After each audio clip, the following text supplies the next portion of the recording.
Hello, I'm Bebra Wakoba. I am Chidimike Mede. I am Uche Osai. I'm Chiwendo Ifeonwankwe. My name is Obobina Samson. Please keep watching Aneke TV, or you can visit us on our socials like Instagram, Facebook, X, TikTok, or YouTube, all at Aneke TV.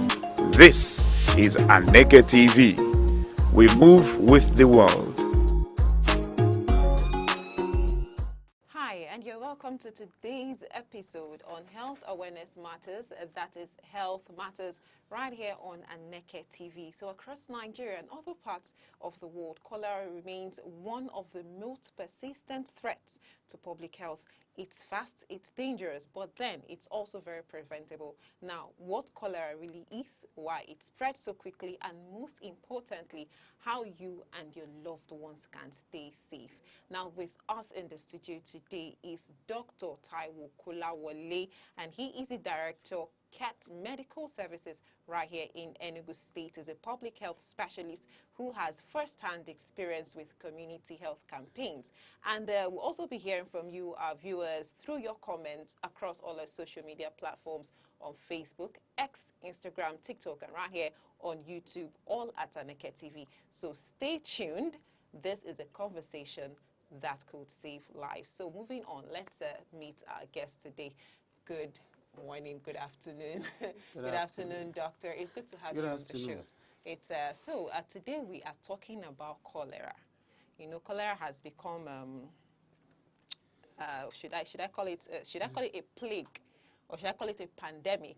But then, what exactly is cholera, and how does it affect people?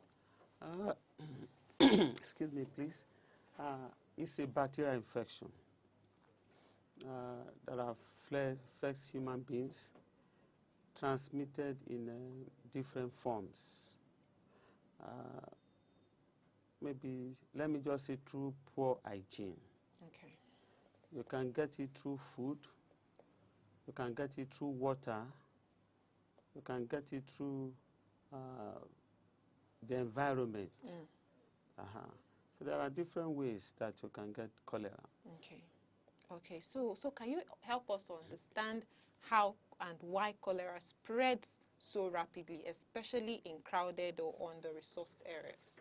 You know, it's transmitted through food and water. Especially in this part of the country, or do I say in this part of the world, where our hygiene situation is not too good. Okay. For people who are infected when they defecate in open places. It's like Africans just have this this culture of you want to pee, you want to defecate, just look for the nearest bush or the nearest hidden place. Even when we see a toilet here, we're not ready to enter that toilet. We want to urinate in the bush. They will tell you the breeze is or the gutter. And when you do that, you excrete those bacteria. Okay. And it's on the floor, it's on the grass. Children go there and play. They play football. The ball is there. It rubs on the ball. They carry the ball. It rubs on their body. And while they are playing, they are licking their finger. Or they just get apple, orange, and they are sucking. They're already taking it in. And then when we have, overcrowded places like Obiagu, Abapa, when you come to some of those places, you see the sewage system. Okay. It's not too organized and it's exposed. You see a gutter here, a woman is selling pawpaw. The pawpaw she has cut and she's displaying on a tray. You understand? And while she's cutting, the knife falls down. She peels the knife. Even some of them without washing, she begins to cut again. So that's why it makes it easy for the thing to spread. Okay. So let's shift to solutions, because cholera we know is very preventable. We know. So what practical steps can people take at home and in their communities to stop cholera before it starts? Before it starts. We've always agreed that prevention is better than cure. So what we have to do is to adopt proper hygiene. Before you eat, you want to wash your hand. Make sure you wash your hand with soap and water before you eat. You've gone to toilet When you are coming out, wash your hand. Even if you are not living in flats, most of us have booters in front of our doors. Make sure that you get clean water, cover your booter, so that, and then you have a permanent dispenser there. So that when you come out from toilet, you can either open the tap or somebody helps you to get water. Wash your hand with soap and water before you enter or before you eat. Because if you got it from the toilet, you know, most times we have public toilets. If you can get it from the toilet. Somebody who has it, when he touches the handle of the toilet, in opening the toilet, he has transmitted it. And you are coming, you are opening the same door, you have gotten it. Okay. So when you come and you wash your hand, you are washing it off. Okay. That is one. Then secondly, the way we prepare our food is also very important. We should not expose our food. Our cutleries should be well kept and washed before we use them, and even after using them. And then, for those who live in public yards, make sure that, you know, sometimes you are cooking, the pot is open, you are not even covering it. You understand? So we have to take those precautions. And then when you talk of water, we suggest that people boil their water. Though by standard, we say drink boiled, chlorinated water. But who has money in Africa? Who will listen to you that he wants to chlorinate water? You know, some people use this thing they call alum. Alum, So I okay. don't know. So I would No, like you what to tell alum us. does Okay. is to separate the dirt, the solus, Okay. from the water. It doesn't purify. It doesn't purify water. Okay. It doesn't affect the bacteria.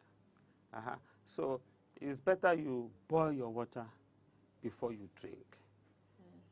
Boil it. Have a good container where you keep your boiled water Okay. before you drink. Then the government also has a major part to play. Okay. Government has a major part. Though the government is trying, they are trying, but funding is very important. Because like the federal agency, the Nigerian Disease and Nigerian Disease Control and Prevention Agency, is that they are the primary federal agency lead to take care of this. They are trying. The state governments too are trying. But some of these agencies do not have enough funding to take care of this. To take care of this, Okay. especially as it has to do with how do I put it now?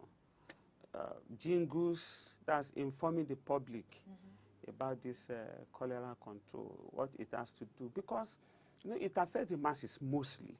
And you need to get into the midst of the masses to talk to them at the Federal Ministry of Environment, Federal Ministry of Health, getting the communities together, Okay. Explaining what cholera is, how dangerous it is, because it can kill within few hours and few days.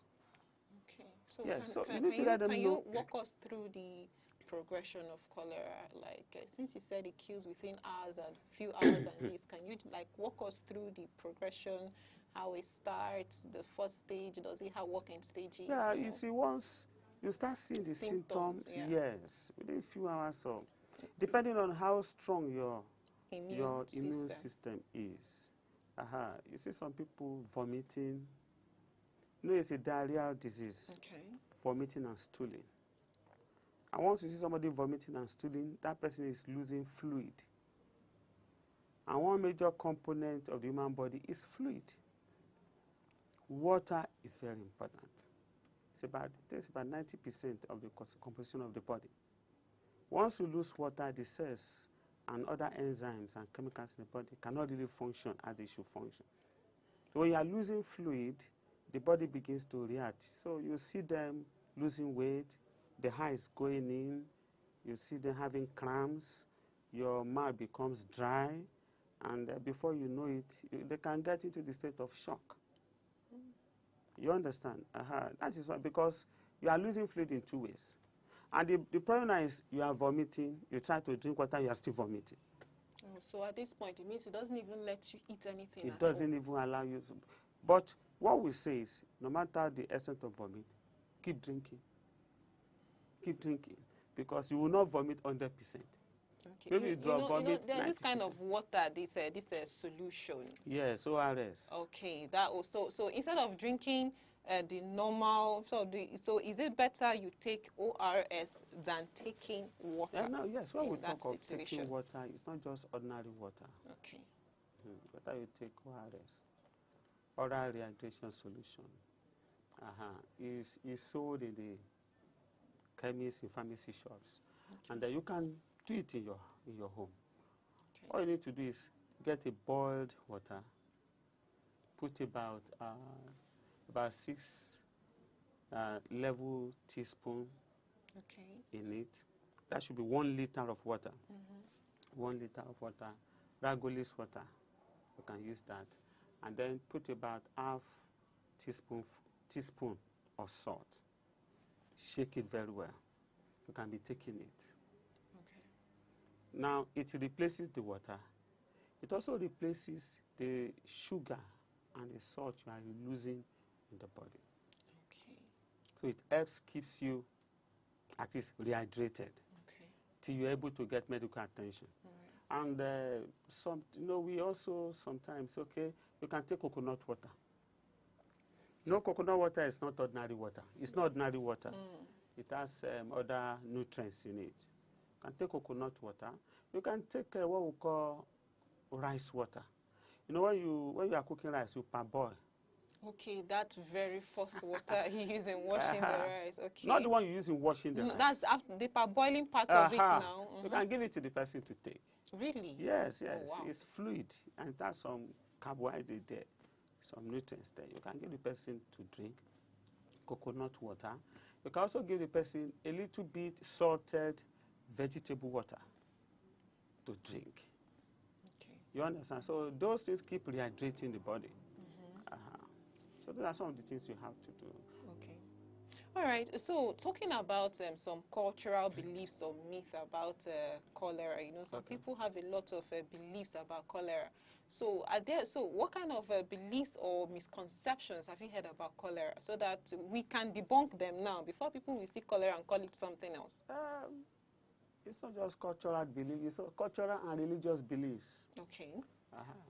When people start vomiting and stooling, you can say, well, maybe it's an attack. Christians may say it's an attack. Okay. Village people.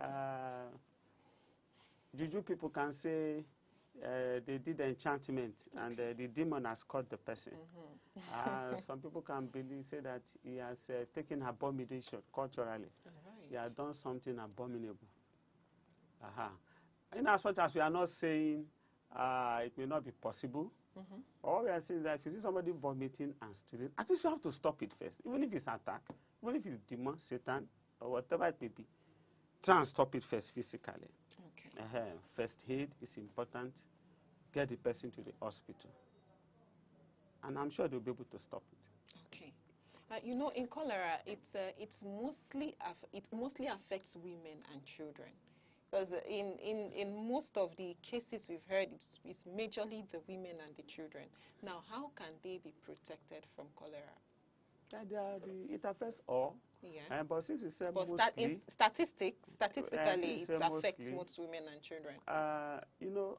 Children and women are more involved in food and water. You understand? It's the woman that does the cooking. Okay. It's the children that do the playing around. That the people who roll on the floor. That the people who crawl. That the people who get it. And a woman cannot watch the baby vomiting and stooling and stay away. She will carry her baby. Even if you tell her this baby has infection, she will tell you, leave it, it's my baby. She will carry the baby.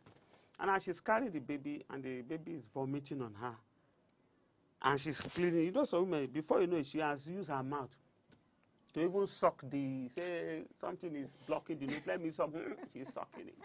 So that is why it's easy for women and children to get it.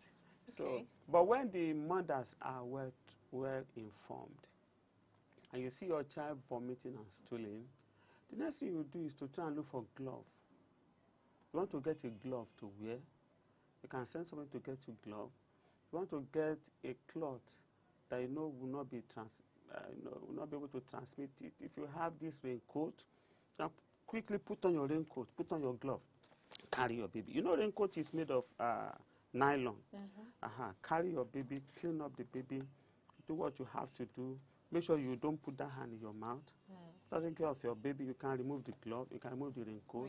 In that emergency period, are you sure she remember there's something called raincoat? Training sometimes help. Okay. You know, awareness is important. You know, when you are aware of it, you know you can get it. So you want to protect yourself first. Come back to discuss or that. else, both of you become casualty. Okay. And both of you can be lost. So in a bid to save the child, for you to save that child, you must be healthy. Definitely. You understand? But if the situation is too emergency and you cannot do that, okay, take care of the baby, but make sure that having done that, you are not put your hand in your mouth. And when you are through, go in, remove all the clothes. Okay. Don't drop them in your room. Drop them in a bowl on their own. Take your shower, bath yourself, get the toilet, get disinfectant, bath, change your clothes, change everything. Then that cloth you have used, find a way to properly wash and disinfect it.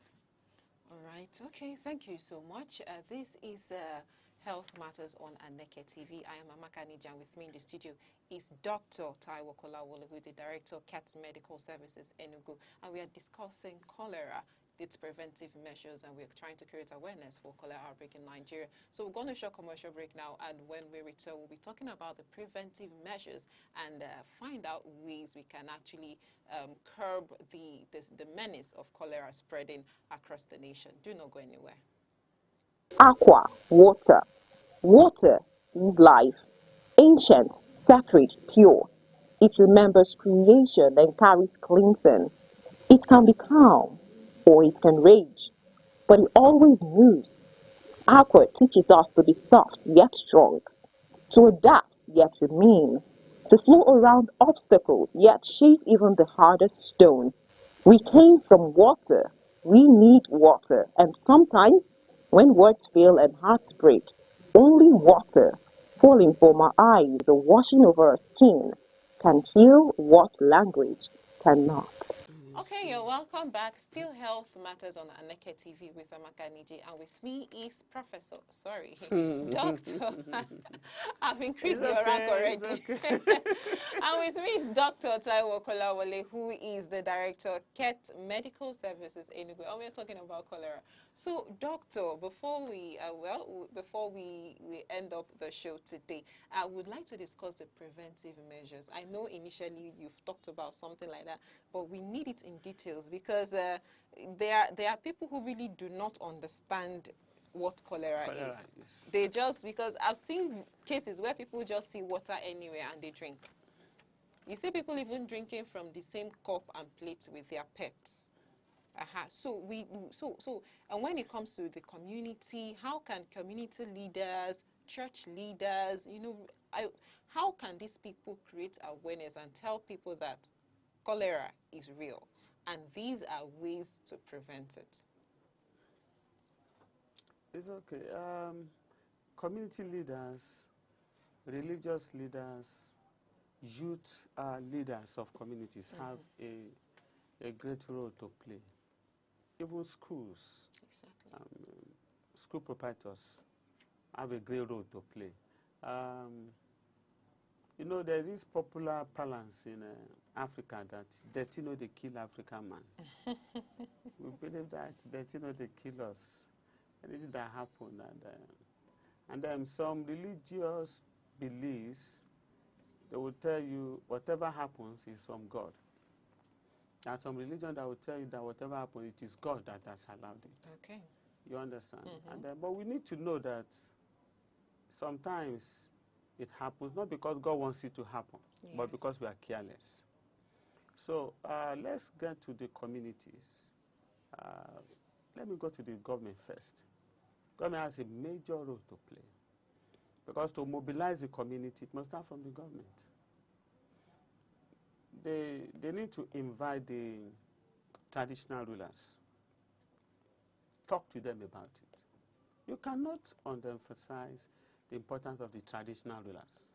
Because each community have where they call village squares, where they gather, where they discuss. Like the just concluded month, August. In the East here, we have August meeting, Yes. where all the women gather. And when you go to different communities, you see the women discussing so many things. They discuss water supply, they discuss so many things, commercial activities and other things. And those are ways you can get there. So if government, mobilize the community leaders and give it to them as part of the thing they should do. We are giving you this to do, train them, explain to them, then maybe give them an health officer, each community and health officer, and say, organize this your community. It may not be at the same time. It could be like 10, 15 communities at a time. After that, we move it to 10, 15 communities. Organize these community gatherings, talk to the people there, talk to the youth there. The message will be spreading. Then when you're talking of schools, it's children learn so much. Children believe that teacher are more than their parents. If your child comes and you say, no, hit this, you say, no, my teacher told me this is how I should hit. You understand? They learn so much. So, and we have the Ministry of Education, where they can just bring out the policy and say, okay, so week is cholera campaign week. So all schools talk of cholera to children, tell them how to prevent it, tell them how to avoid it. Teach those teachers. They will pass the message across to the children. And the children will start observing it at all. You understand? Then the churches too. We have CAN, Christian Association of Nigeria. We have CPFN, Christian Pentecostal Fellowship of Nigeria, though a part of a block in CAN. We have Pentecostal Fellowship of Nigeria. We have other religious groups that can also take up this advocacy and talk to the ministers, and then the ministers will definitely pass it across to the members.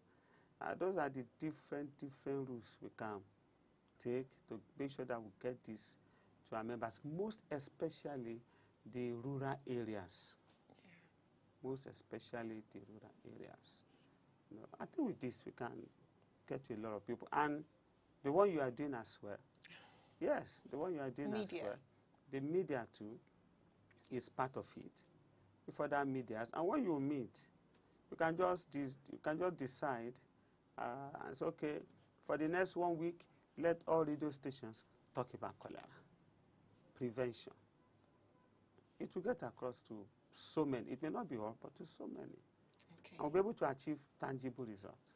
All right. Thank you so much. So finally, let's talk about vaccine. Okay. Is there any vaccine for cholera? Yes, we have this okay. oral cholera vaccine. Okay, it's just oral. Yes. Okay. It's oral cholera vaccine. And it was disbursed. There was a time we have this outbreak in Zamfara, and it was disbursed to them. And vaccine is not what you just bring out every time. Yeah. You just bring it out once in a while to vaccinate the people, especially the children. So from cottage hospitals, especially in the East here, cottage hospitals, general hospitals, you can easily get those vaccines. Okay. It's not what you can just get anywhere, because preserving the vaccines are very expensive. Yeah. You understand? Yes. But you get them in general hospitals, cottage hospitals, government hospitals. Okay, so it's just in the government hospitals. Yes. Some private have it too, okay. but not all private. Not everybody can actually yes. can afford these vaccines. No, government gave them out free. Okay. The government will not charge you for vaccines. They don't charge for vaccines. Okay. But if you go to private hospitals, of course, they will charge. So is there any medical outreach coming up anytime soon just for people, or is there anywhere there's usually a campaign? Because there's one I know about cancer. every Saturday you go there for free cancer tests. Okay. Yeah. So is there any, does it happen too when it comes to cholera? Like people go there on a particular day and to get free vaccines? I'm not aware of any for now. I'm not aware of any for now. Okay. But I know that Nigeria, the Ministry of Health have vaccines available. Okay. So anybody who wants any can go to Yes, any if federal government hospital. state and government, you get it. All right. You get it. But you know, cholera is not like cancer. Cholera usually is an outbreak. Okay. No, we are able to contain it. Okay. But sometimes, maybe due to carelessness or something, the thing leaks out and it spreads very fast. And government also respond very fast. But cancer is what stays with people. Yes, of course. And cholera kills very fast. Cancer may not kill fast. That will bring me to my last question. Does cholera have a cure? Or it's cure. just there? No, it has cure. Okay, there is a cure for it. It's treated, and you'll be treated and you'll be free, you'll be okay. Okay. That's cure. All right. Okay. All right. So that's our final question. Thank you so much, Dr. Taiwo Kolawole. It was nice having you in the studio. Nice. So cholera is fast, but knowledge is faster. So if you take the right steps, clean water, good hygiene, quick response to symptoms, we can save lives. Yes. Thank you all so much for being a part of this program today. Join us again, same time, same station, next week, Saturday, right here on Aneke TV. You can drop your comments across all our social media platforms on Facebook, X, Instagram, TikTok, and right here on YouTube, all at Aneke TV. My name is Amaka Nichi. This is Aneke TV. We move with the world.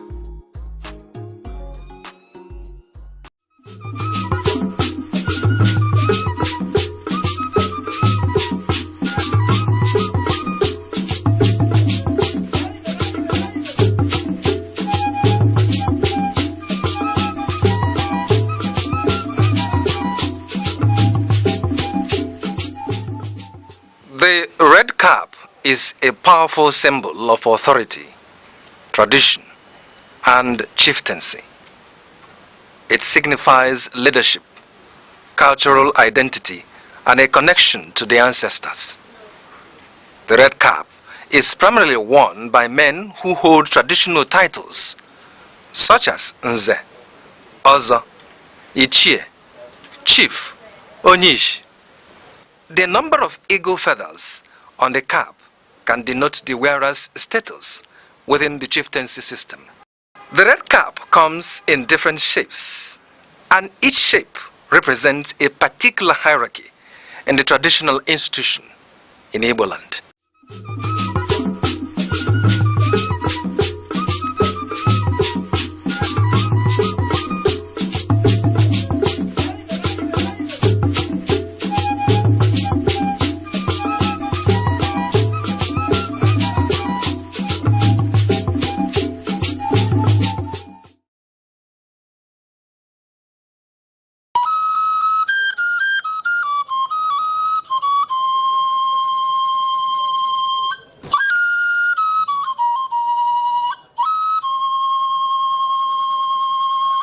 There are two types of kola nut produced in Nigeria: kola nitida, otherwise called gworo, and widely eaten in northern part of Nigeria.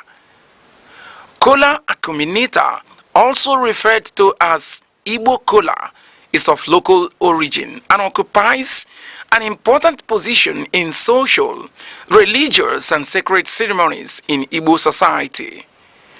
It is seen as a vital and sacred fruit in Igbo land and serves as the major instrument of prayers connecting the ancestors. It cements discussions and also the fundamental bedrock of philosophy and proverbs. It is a symbol of welcome, unity, and peace. If kola nut contains one cotyledon, it is regarded as dump kola nut and thrown away. Kola nut with 4 cotyledons represents the 4 Igbo market days: Eke, Orie, Afo, and Nkwo. If kola nut contains more than 6 cotyledons, it signifies blessings and wealth, and it is celebrated. There is also another type of Igbo kola nut called ojugo, which is referred to as the king of Igbo kola. The reproductive organ of the kola nut is referred to as the tongue, and it is removed after prayers and thrown to the spirit of the ancestors.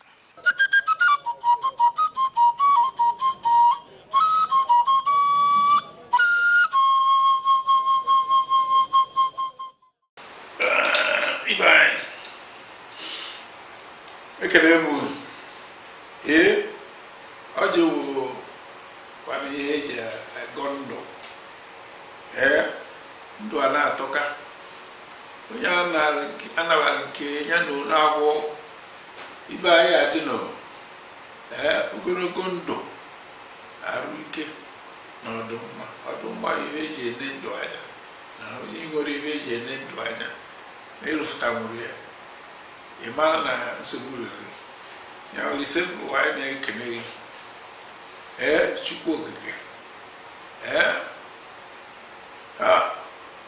onye ogologo ndụ na ogologo anya na-ahụ udo na ọchịchị anyị na-ekene na-ekene gị maka tata na ahịa maka echi maka na ọsọ maka eme echi anya mara na ya dịka echi na echi anaghị agwụ agwụgwụ na ihe ya adịrị anyị mma ndị be anya onwekwana ihe ọzọ na anyị enye ndị ichie tipụtara anyị na-ere nke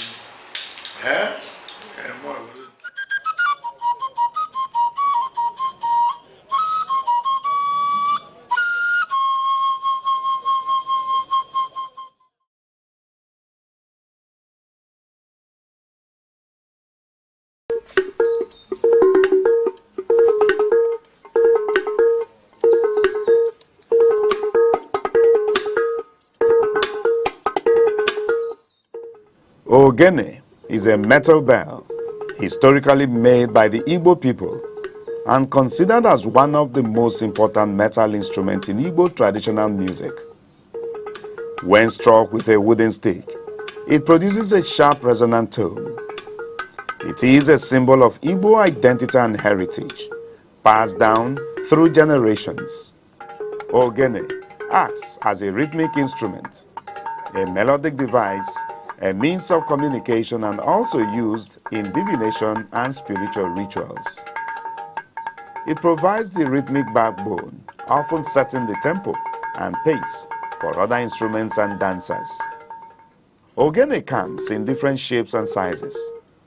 The single bell ogene, the double-belled ogene, ogene mpenabo, with each producing different sounds. The triple-shaped ogene, ogene mpe ato, each also producing different sounds.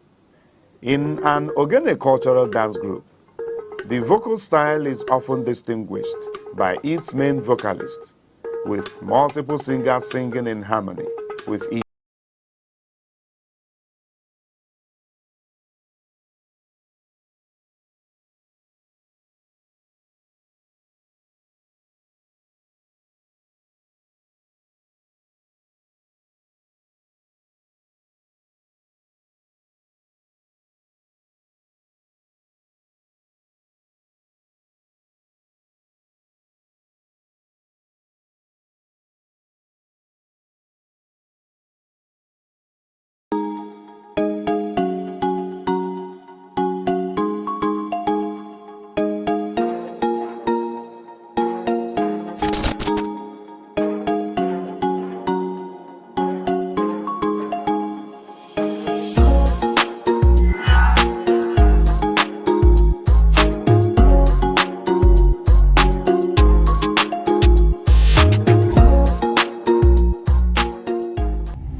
Good morning and thank you for joining us today on The Insight. Welcome to October of Firestorm, the state of the nation. Today, we'll tackle the principle of Nigeria's democracy From governor swapping parties to the controversial new INEC boss and the ghost of NSAS colliding with fresh protests for the release of Nnamdi Kanu, the foundations of our nation are shifting. We ask, is Nigeria on the road to reform, or we are sinking into the quick firestorm of October? Our guest, Barrister Chukwunonso Ogbe, would help us to unpack and bring in deeper insight on the issues that we raise. Barrister, it's a pleasure to have you on the Insight. The pleasure is mine. You're welcome. Now, let's just get straight to it. First of all, let's take a look at the political migrations that is happening all over the Federation. And I want, in your expert opinion, these recent high-profile gubernatorial defections from PDP to APC and from other places to APC, would you say is a genuine realignment for economic development of the states or the country? Or is it just a self-calculated political move for self-preservation ahead of 2027 election?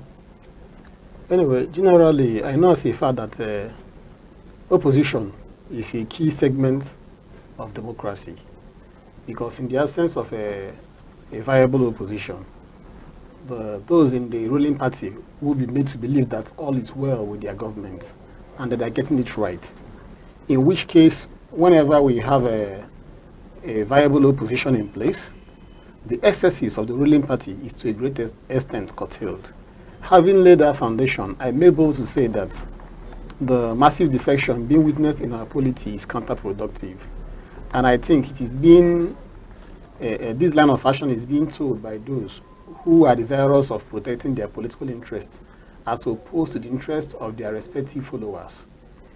I know as a fact that before the current ruling party at the national level took over the mantle of leadership, that the then opposition party, being the now ruling party, played a very critical role in checkmating the perceived excesses of the erstwhile ruling party, being the People's Democratic Party. But today, what we now have is a situation whereby, for reasons best known to some highly placed political office holders, they are not courageous enough to sit back and play the crucial, fundamental role of opposition politics for the betterment of the society at large. And it is definitely having an adverse effect on governance in our nation. Okay, it's having an adverse effect on governance on our nation. Yes. But there are school of thought that have said that, for example, that their defection is to realign their state to the center. What would you say to that? In terms of resources and their voice being heard more at the center in order to bring in more development to their people. To the best of my knowledge, Nigeria is a federal nation. And in an ideal situation, we shouldn't even be talking about having a stronger center. We should be talking about having stronger federating units. And in which case, if the reason being put forward by some political office holders for a defecting to the ruling party is for the voices of their respective constituents to be heard, I'm able to say that it is not a true reflection of the situation on ground. In our current constitution, we have what we refer to as exclusive legislative list, concurrent legislative list, and interestingly, the residual list. Okay. Now, the various federating units being the states that make up Nigeria enjoy constitutional powers over concurrent and residual list in the Nigerian constitution. In which case, even without having the support of the center, whenever I have a leader who is desirous of delivering the goods leadership-wise, he'll be able to live up to expectation without actually identifying with the center. I am not saying that the leaders of the various federating units should be at loggerheads with the center, because when they are loggerheads with the center, it will also have a retrospective, a retrogressive effect on governance.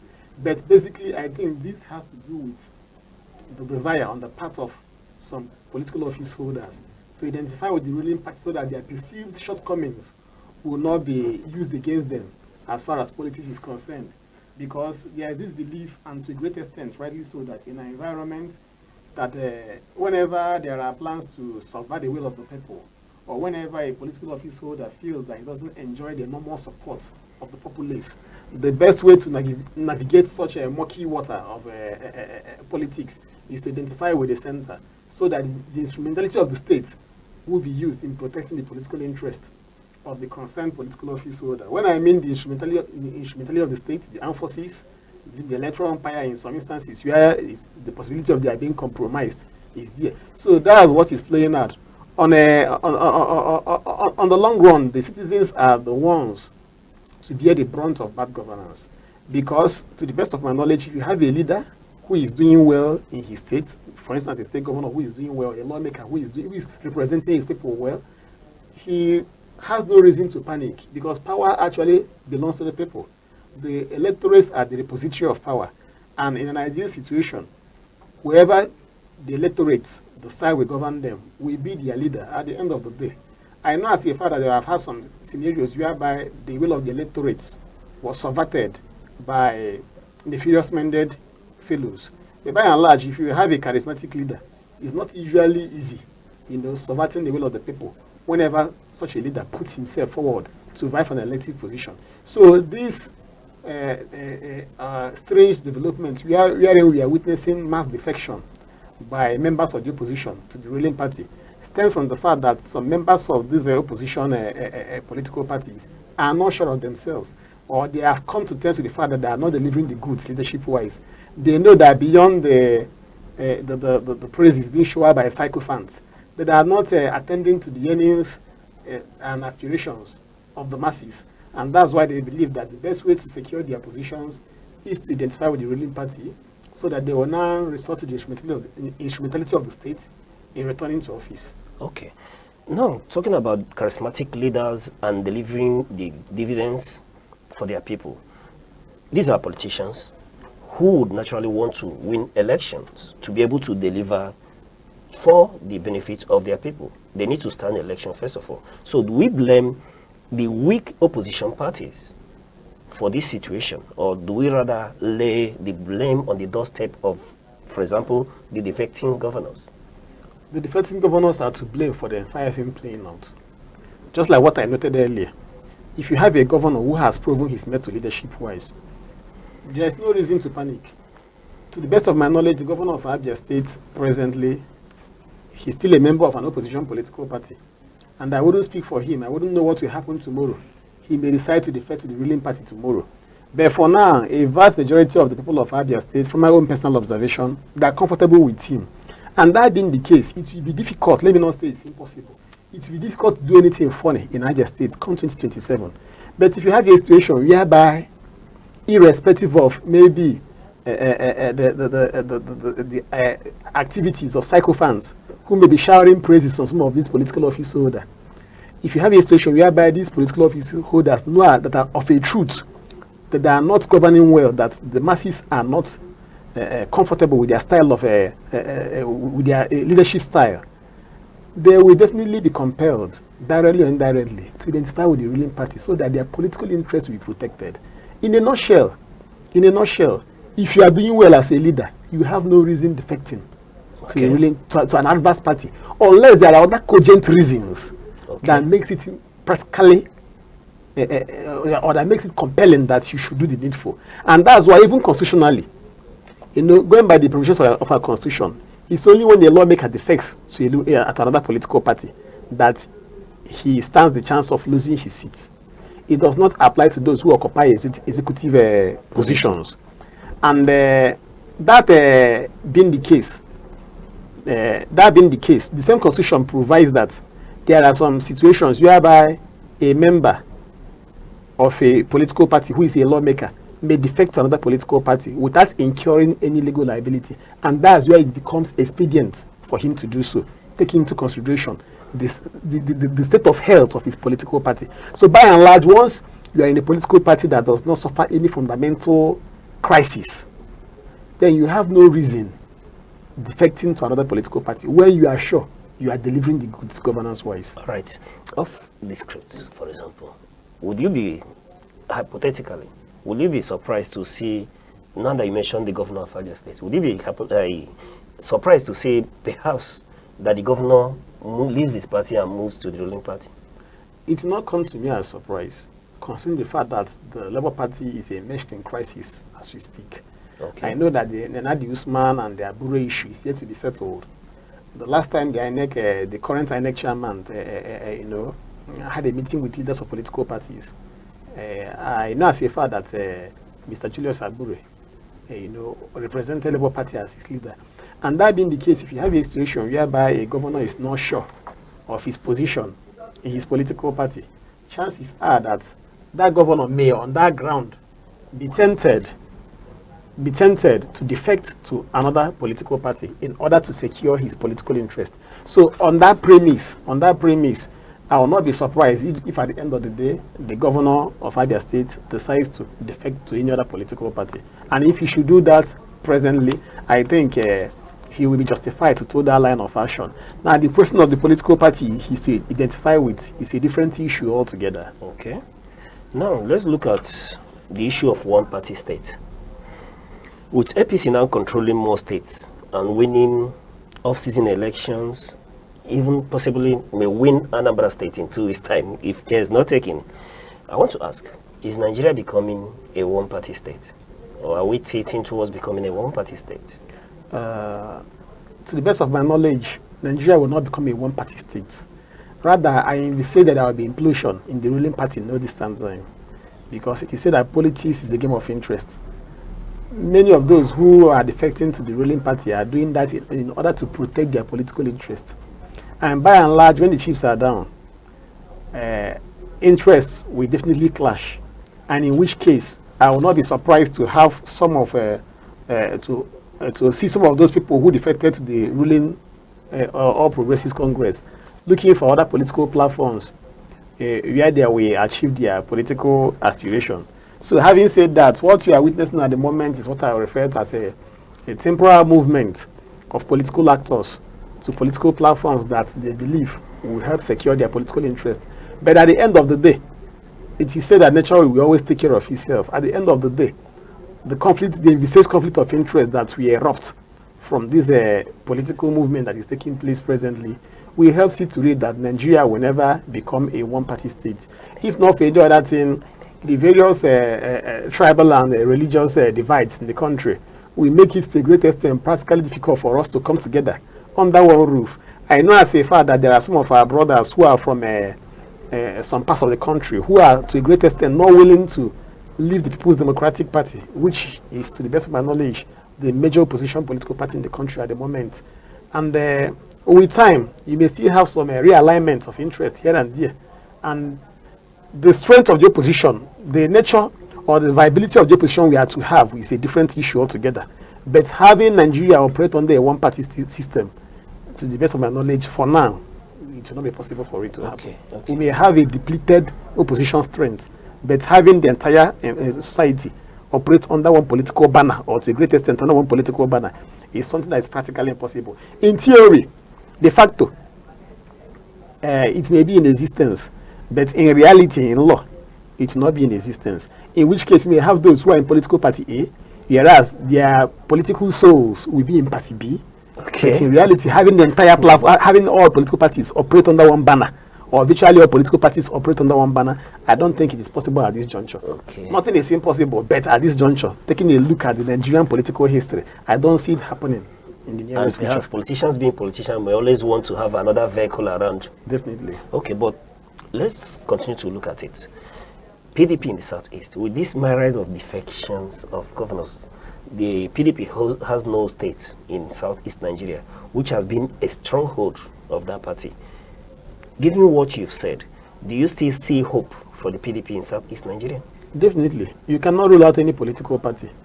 Because let's just even raise a hypothetical scenario. What do you think will happen tomorrow if someone like, let's say, Mr. Peter Obi emerges the PDP presidential candidate? Do you see that scenario? No, it's possible. Still don't rule that out, because to the best of my knowledge, I think Mr. Peter Obi is still having issues as to the political platform under which is going to achieve his political aspiration come 2027. Okay. Because we know that, as I said earlier, that the Labour Party is immersed in crisis.